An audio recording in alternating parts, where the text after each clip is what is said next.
All right, I'd like to welcome Johnny Keefer here to the Media Center at the 2026 Valero Texas Open. Johnny, a little bit of a home game for you this week. I guess we'll just open it up. What are you looking forward to this week at TPC San Antonio? Yeah, I mean, just excited to be back here. It's a place that I grew up watching the tournament and playing all the time in high school matches and all that stuff. And I'm just really excited to be here and definitely to sleep in my own bed. Between high school and college, how many times have you played in this event? Because I know this is the first one for the Valero Texas Open, but you're familiar with the course itself. Yeah, I mean, I've played it a million times, and both courses, Canyons and the Oaks. Played it in college as well. We had one tournament on college, and have a lot of really good experiences out here, and just super excited to be out here. And then last one for me before we open it up for questions. Top 3 last week in Houston, best finish you've had on tour so far. How gratifying was it to see that result, and do you think you can kind of carry that momentum moving forward? Yeah, I mean, this is a really tough course regardless of how you're playing. The wind can get up, as you guys can see this week, and you just got to hit a bunch of really good shots. So it's really nice to have some sort of momentum. Houston was a great week, especially after, the Florida swing, where I kind of struggled a little bit. And really, really excited for how last week went and going into this week, how the game's feeling. But it's just a completely different test and super excited for it. All right, we'll open up some questions from the media. We can get a microphone to you. We'll start here on the right side. Start. Hey, Johnny. Hey, congrats on the year so far. Thank you. What's been the most surprising thing that's happened to you in your rookie year so far? Honestly, the most surprising thing would be I actually hadn't missed many consecutive cuts. I don't know how many that would be, but I think I've missed only one consecutive cut in a row, and I missed 3 in the Florida swing. So that was a little bit surprising. The game felt really good, but at the same time, the third place in Houston after those cuts, felt really, really awesome. It just shows how unpredictable this game is, and you just gotta realize that each week is a different week, regardless of how you played the week before, and just keep trying to improve. So, I mean, just the constant grind that some of these guys have and the mental resiliency of some of these guys is really impressive. Go ahead. Johnny, what have you learned about this course from playing it thousands of times that you can kind of leverage this week, and how does that help you, if at all? You got to hit the ball really well. I think everyone out here knows that, so I wouldn't necessarily say I have too much experience, like too much more experience out here, other than maybe just a few, green reads, just some, just some comfortability off the tee. But outside of that, you just got to hit a bunch of really good shots. There's no faking it out here. You can't really, manage it too much compared to some other courses, but you just got to go out there, hit a bunch of fairways, hit a bunch of greens, and give yourself a lot of chances, just like any other week. And the process of preparing for a tournament and going through this week in general, how is it different when you're kind of on some familiar ground and at home and probably have some people around who want to connect with you? Yeah, I mean, I've got a great support team, and I've had a lot of weeks in a row already. So this week I kind of was able to take it a little bit lighter.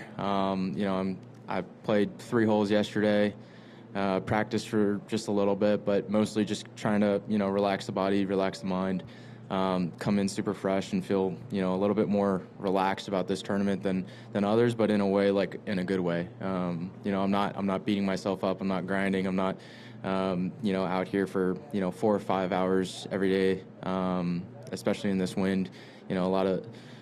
A lot of tendencies can come out, and just kind of, you want to keep practicing, want to keep going, but kind of slowing myself down and understanding that, I'm going to be more mentally and physically prepared this week than maybe some others. Go ahead, Alistair. Hey, Johnny, coming off last week, your best result on the PGA Tour, I think that came with a new putter in the bag and then potentially a new one this week. Just tell me what you're testing, what you're liking, what you're seeing with those. Yeah, it's not really much of a secret. The putter's been really good in the past, and just recently it, wasn't quite working as well, and just wanted to see something a little different, just comfortability-wise. Probably the worst thing that I could do is go out on the course feeling uncomfortable with a putter. So just trying to get super comfortable out there. It was nice to start seeing some of the putts start to drop, especially on Sunday last week, which was a big day. And and this week it's going to be the same thing. It's a little bit of a recency bias, but I putted somewhat well last week. I feel like I'm trending in the right direction. Nothing's set in my bag. Nothing's irreplaceable so far, as you can see. But yeah, I think I'm making a lot of the right decisions, just comfortability-wise on the greens. Come down here, front left. Hey, Johnny, over here. Any extra pressure you can get from being local, of course, can you describe how does that feel? Are you looking forward to that? Is it also motivating? What's the feeling? What goes through your mind on that? Yeah, I kind of had to do that in college a little bit. We had a college tournament out here, and you have a lot of friends, family. They're just like, oh yeah, big week. Like, you can win this week. You got it.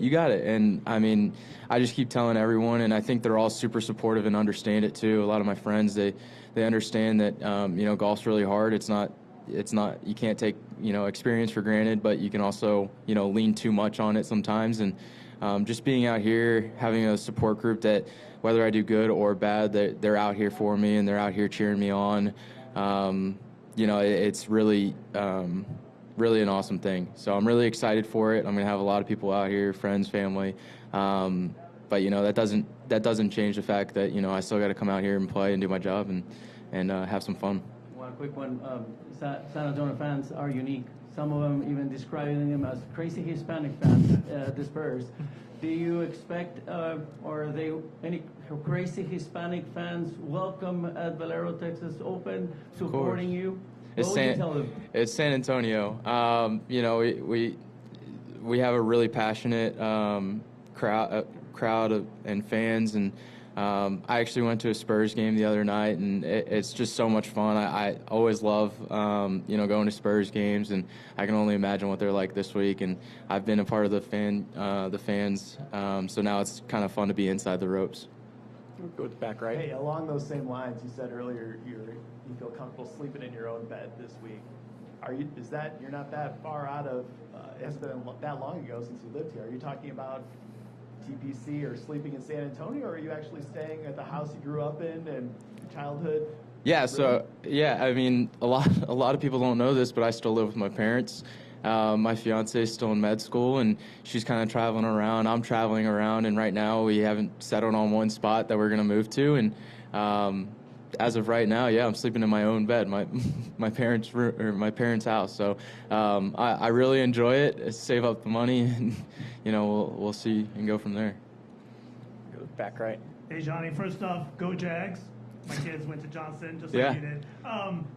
Secondly, kind of back to what his question was regarding maybe a little pressure, but is it more of an inspiration that you, Mac Meisner, and some others are like in that next wave of Texas Tour pros that want to kind of carry that torch that Scotty, Jordan, and others before them sort of have laid for you?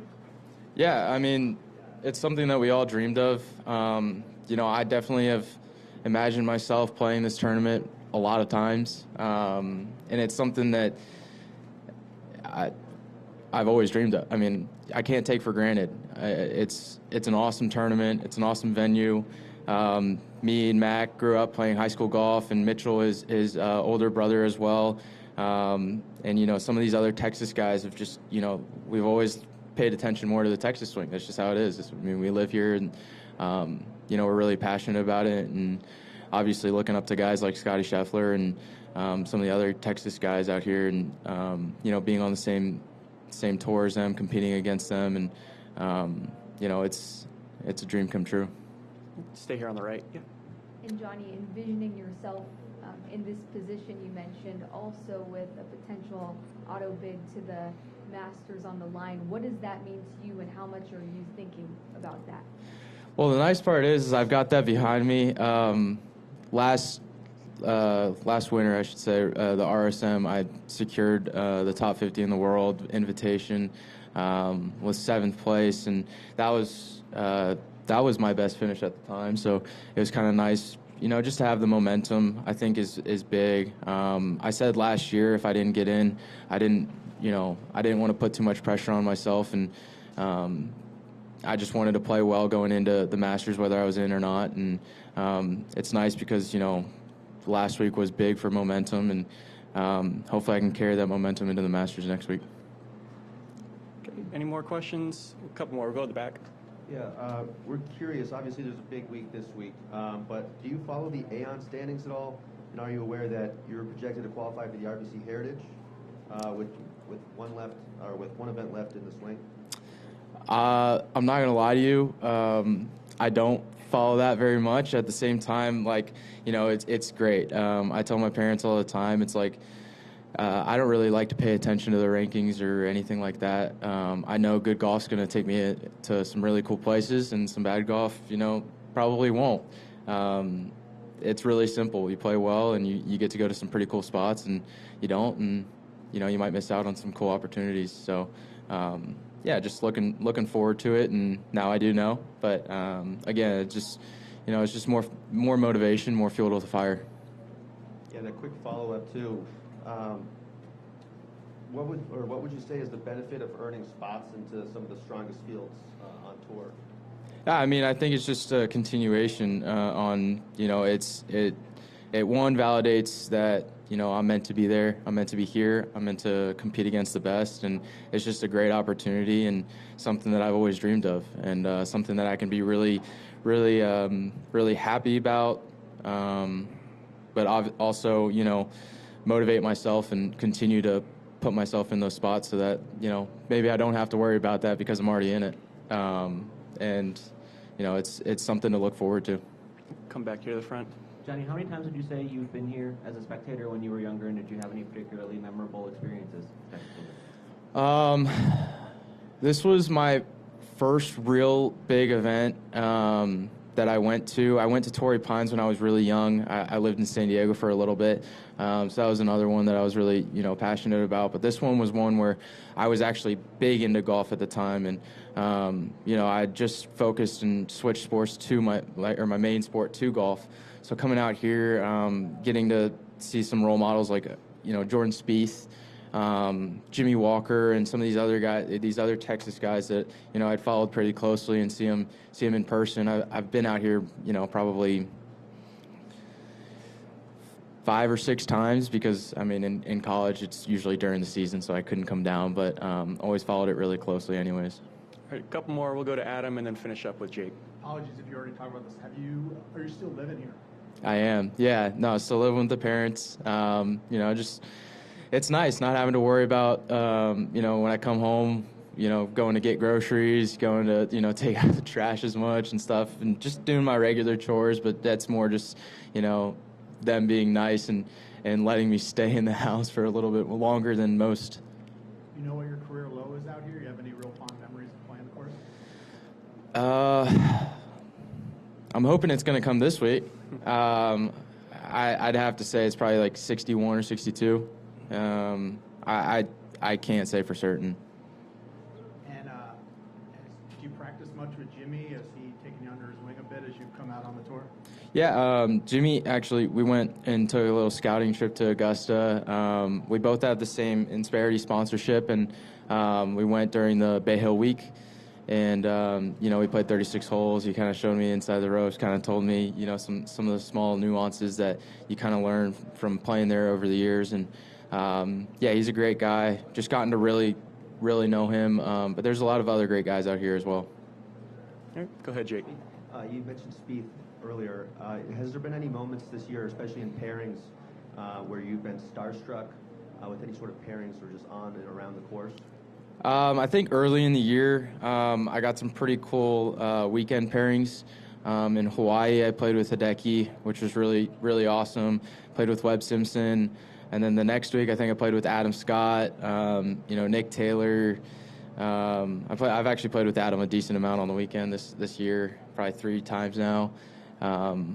Just a lot of really, really cool guys. I think the biggest thing that I've learned is that they're just normal guys. They're just, they play golf for a living as well, and they've been really good at it for a long time, and it's something that, maybe makes you change your mind about them when you're outside the roast, but then when you're inside and you're actually talking to them, they're just normal dudes. So it's been really cool to kind of learn and talk to them. Awesome. Well, Johnny, thanks for the time. Best of luck this week. Yeah, appreciate it. Thank you.